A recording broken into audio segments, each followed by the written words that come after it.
തിരിച്ചടിയിൽ വിറങ്ങലിച്ചു നിൽക്കുകയാണ് പാകിസ്ഥാൻ. പഹൽഗാം ഭീകരാക്രമണത്തിന് ഓപ്പറേഷൻ സിന്ദൂറിലൂടെ കനത്ത തിരിച്ചടി നൽകിയിരിക്കുകയാണ് രാജ്യം. 9 പാക് ഭീകര കേന്ദ്രങ്ങൾ ആക്രമിച്ചിരിക്കുന്നു. അതിൽ തന്നെ ഭീകരരുടെ പ്രധാന കേന്ദ്രങ്ങൾ ഉൾപ്പെടുന്നുണ്ട്. ലഷ്കർ ഇ തൊയ്ബ ഭീകര കേന്ദ്രത്തിന് നേരെ, അതുപോലെ ജെയ്ഷെ മുഹമ്മദിൻ്റെ ഭീകര കേന്ദ്രത്തിന് നേരെ. നേരത്തെ നമ്മൾ പറഞ്ഞതുപോലെ ഈ നിസ്സഹായരായ സാധാരണക്കാരായ പാവങ്ങളായ 26 പേരുടെ ജീവനുള്ള വില, അതിനുള്ള കനത്ത തിരിച്ചടി ഇന്ത്യയുടെ ഭാഗത്തു നിന്നുണ്ടായിരിക്കുന്നു. നീതി നടപ്പാക്കും എന്ന രാജ്യത്തിൻ്റെ പ്രഖ്യാപനം പൂർണ്ണാർത്ഥത്തിൽ യാഥാർത്ഥ്യമായിരിക്കുന്നു. കനത്ത തിരിച്ചടിയാണ് ഉണ്ടായിരിക്കുന്നത്. അതിൽ തന്നെ ആ ഓപ്പറേഷൻ്റെ സ്വഭാവമാണ് ഏറ്റവും പ്രധാനം.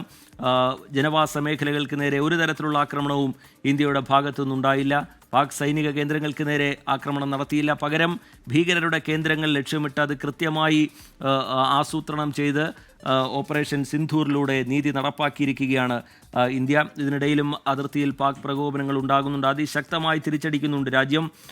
പ്രതിരോധ മന്ത്രാലയത്തിൻ്റെയും വിദേശകാര്യ മന്ത്രാലയത്തിൻ്റെയും സംയുക്ത വാർത്താ സമ്മേളനം 12 മണിക്ക് നടക്കാൻ പോകുന്നു. ഏത് തരത്തിലാണ് ഈ ഓപ്പറേഷൻ നടത്തിയത്, അതെങ്ങനെയാണ് എക്സിക്യൂട്ട് ചെയ്തത് എന്നടക്കമുള്ള കാര്യങ്ങൾ രാജ്യത്തോട് വിശദീകരിക്കാൻ പോകുന്നു സേനയടക്കമുള്ള സംവിധാനങ്ങൾ. ഒപ്പം തന്നെ ഏറ്റവും പ്രധാനമാണ് സ്വാഭാവികമായും ഒരു ഇരവാദം ഉയർത്തിക്കൊണ്ട് നേരത്തെ തുടക്കം മുതൽ നമുക്കറിയാവുന്നതാണ്, ഈ പഹൽഗാം ഭീകരാക്രമണം ഉണ്ടായതിന് പിന്നാലെ തന്നെ തങ്ങൾക്കൊന്നും അറിയില്ല എന്ന് പറഞ്ഞ് കൈകഴുകുന്ന പാകിസ്ഥാനെ നമ്മൾ കണ്ടു. പിന്നീട് അന്താരാഷ്ട്ര തലത്തിൽ അതിൻ്റെ തെളിവുകൾ ഇന്ത്യ നിരത്തുകയും പാകിസ്ഥാൻ പരുങ്ങുകയും ചെയ്യുന്ന കാഴ്ച, അന്താരാഷ്ട്ര തലത്തിൽ നയതന്ത്ര തലത്തിൽ പാകിസ്ഥാൻ ഒറ്റപ്പെടുന്ന കാഴ്ച, ഐക്യരാഷ്ട്രസഭയിലടക്കം പാകിസ്ഥാൻ ഒറ്റപ്പെടുന്ന കാഴ്ചയൊക്കെ നമ്മൾ കണ്ടു. ഇപ്പോൾ സുപ്രധാനമായൊരു നീക്കം ഇന്ത്യയുടെ ഭാഗത്തുനിന്നുണ്ടാകുന്നത് ലോകരാജ്യങ്ങളോട് ഈ നടപടിയെക്കുറിച്ച് രാജ്യം വിശദീകരിക്കുന്നു എന്നുള്ളതാണ്. അത് പ്രധാനമാണ്.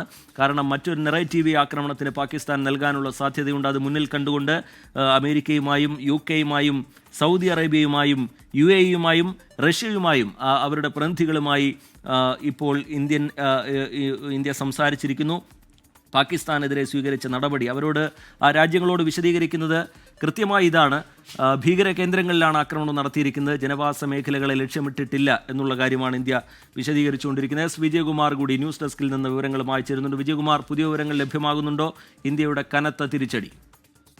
ഒടുവിൽ നീതി നടപ്പായി എന്ന് നമ്മൾക്ക് എല്ലാ അർത്ഥത്തിലും പറയാവുന്ന തരത്തിലുള്ള തിരിച്ചടിയാണ് ഇവിടെ നൽകിയിരിക്കുന്നത്. നമ്മൾ നേരത്തെ പറഞ്ഞതുപോലെ, രജിത്ത് ശരിയാവണ്ണം സൂചിപ്പിച്ചതുപോലെ, പാകിസ്ഥാന്റെ സൈനിക കേന്ദ്രങ്ങളെയോ ജനവാസ കേന്ദ്രങ്ങളെയോ ഈ ഘട്ടത്തിൽ ഇന്ത്യ ലക്ഷ്യം വെച്ചിട്ടില്ല. ഒപ്പം ഭീകര ക്യാമ്പുകൾ, ഭീകര സംഘങ്ങളുടെ ഏറ്റവും പ്രധാനപ്പെട്ട ക്യാമ്പുകൾ, അവരുടെ ഹെഡ്ക്വാർട്ടേഴ്സാണ് ഇന്ത്യ ലക്ഷ്യം വെച്ചിരിക്കുന്നത്. നമുക്കറിയാം, നേരത്തെ ഇന്ത്യ ഉറിയിലെ ഭീകരാക്രമണത്തിന് സർജിക്കൽ സ്ട്രൈക്ക് വഴി മറുപടി നൽകിയത് POK-യിലെ ഭീകര കേന്ദ്രങ്ങൾ തകർത്തുകൊണ്ടായിരുന്നു. പിന്നീട് ബാലാക്കോട്ടിൽ ഇന്ത്യ ആക്രമണം നടത്തിയ ബാലാക്കോട്ടിലെ അവരുടെ ഒരു ഭീകരരുടെ ഒരു വലിയ പരിശീലന കേന്ദ്രം വ്യോമാക്രമണത്തിൽ തകർത്തുകൊണ്ടായിരുന്നു.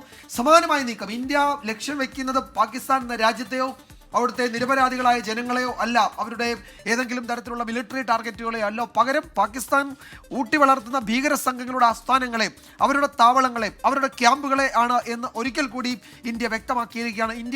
ഇന്ത്യ പാകിസ്ഥാന്റെ ഏതെങ്കിലും ഒരു മിലിറ്ററി ഇൻസ്റ്റലേഷനിലെ ലക്ഷ്യം വയ്ക്കുക, എന്തെങ്കിലും ഒരു നീക്കം നടത്തുകയോ ചെയ്തിട്ടില്ല.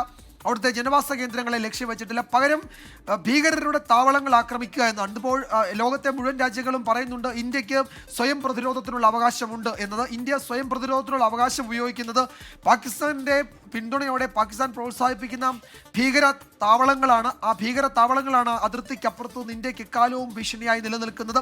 അത് POK-യിലോ പഞ്ചാബ് പ്രവിശ്യയിലോ എവിടെയും ആയിക്കൊള്ളട്ടെ, അത് തുടരുന്നത് ഇന്ത്യയെ സംബന്ധിച്ചിടത്തോളം വലിയ ഭീഷണി ഉയർത്തുന്നതാണ്. അത്തരം ഭീകര കേന്ദ്രങ്ങളെയാണ് ഇന്ത്യ ഈ നീക്കങ്ങളിലൂടെ തകർത്തിരിക്കുന്നത്, ഇല്ലാതാക്കിയിരിക്കുന്നത്. അവിടെ നിന്ന് പരിശീലനം ലഭിക്കുന്ന, അവിടുത്തെ കമാൻഡ് അനുസരിച്ച് പ്രവർത്തിക്കുന്ന നൂറുകണക്കിന് ഭീകരരാണ് അതിർത്തിക്കപ്പുറത്ത് നിന്ന് ഇന്ത്യ വിരുദ്ധ നീക്കങ്ങൾക്ക്, ഇന്ത്യയുടെ സമാധാന അന്തരീക്ഷത്തിന് വിഘാതം നൽകുന്നത്.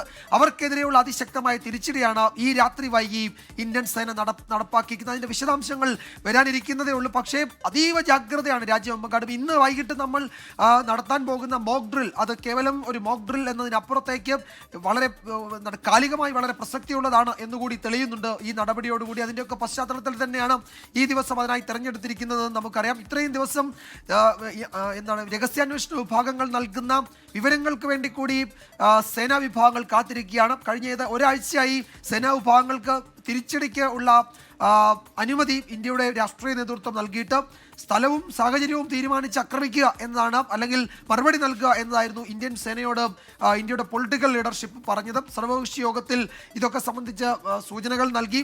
അതിനുശേഷമാണ് ഇന്ത്യ ഇപ്പോൾ ഉചിതമായ സമയത്ത് ഉചിതമായ സ്ഥലത്ത് ഉചിതമായ തിരിച്ചടി നൽകിയിരിക്കുന്നത്. ഏതെങ്കിലും തരത്തിൽ പാകിസ്ഥാന് ഇതിൽ മറുപടി പറയാൻ കഴിയില്ല. കാരണം ഭീകര കേന്ദ്രങ്ങളാണ് തകർത്തിരിക്കുന്നത്.